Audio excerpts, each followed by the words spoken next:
அப்படி கழுவி விட்டுருக்கீங்க பிரேமலதா மேடம். இப்ப அவங்க கூட தானே போய் கூட்டணி வச்சிருக்கீங்க. உங்களை எக்காரணத்தை கொண்டு எந்த ஒரு இடத்துலயுமே விஜயகாந்த் ஐயாவோட ஆன்மா மன்னிக்கவே மாட்டாரு. அவர் எவ்வளவு சொல்லியிருந்தாரு அந்த டிஎன்ஏயோட சூழ்ச்சிகளை பத்தி, அவங்களோட ஊழல் பத்தி, திருட்டு பத்தி எவ்வளவு என்னென்ன பேசியிருந்தாரு. நீங்களே இப்ப எவ்வளவு பேசிருக்கீங்க. கடைசியில் அவங்க கூட போய் கூட்டணி வச்சு விஜயகாந்த் ஐயாவை வந்து அவமானப்படுத்திட்டீங்க.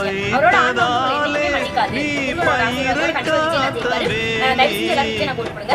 தயவு செஞ்சு விஜயகாந்த் ஐயாவோட தொண்டர்கள், ரசிகர்கள் எல்லாருமே விஜயனை போட்டு கொடுங்க. விஜயகாந்த் ஐயாவை நம்மளால முதலமைச்சர் ஆக முடியல. நம்ம எல்லாருமே அவர் மிஸ் பண்றோம். அவர் தான் என்ன பண்ணுவாரோ அதை கண்டிப்பா நம்ம விஜயனை பண்ணுவாரு. தயவு செஞ்சு விஜயனை போட்டு கொடுங்க. ஒரு பர்டிகுலர் ரிசல்ட் சின்னத்துக்கு மறக்காம கொடுங்க. ப்ளீஸ் மக்களே எல்லாருமே விஜயனை போட்டு கொடுங்க. ரிசல்ட் சின்னத்துக்கு போட்டு கொடுங்க. யாரும் இருக்க பயந்து கவலைப்படாதீங்க. வெற்றி நிச்சயம் கண்டிப்பா. எது கேட்டாலும் நாங்கள் நல்ல கட்சி, யோகியமான கட்சி என்று சொல்கிறாரே முதலமைச்சர் ஸ்டாலின் அவர்களே. நம்ம கிராம பக்கத்துல ஒரு பழமொழி உண்டு, யோகியன் வர சொப்பெடுத்து உள்ள வைங்கன்னு சொல்லுவார். அது மாதிரி தன்னை யோகியராக காட்டிக்கொள்ளும் முதலமைச்சர் ஸ்டாலின் அவர்கள் கஞ்சா கடத்தும் அத்தனை திமுக ரவுடிகளையும் இன்றைக்கு நீங்களே சட்டம் ஒழுங்கு சீர்கேட்டை செய்தவர்கள் என்று அவர்களை சிறையில் அடைக்க தயாரா என்ற கேள்வியை மக்கள்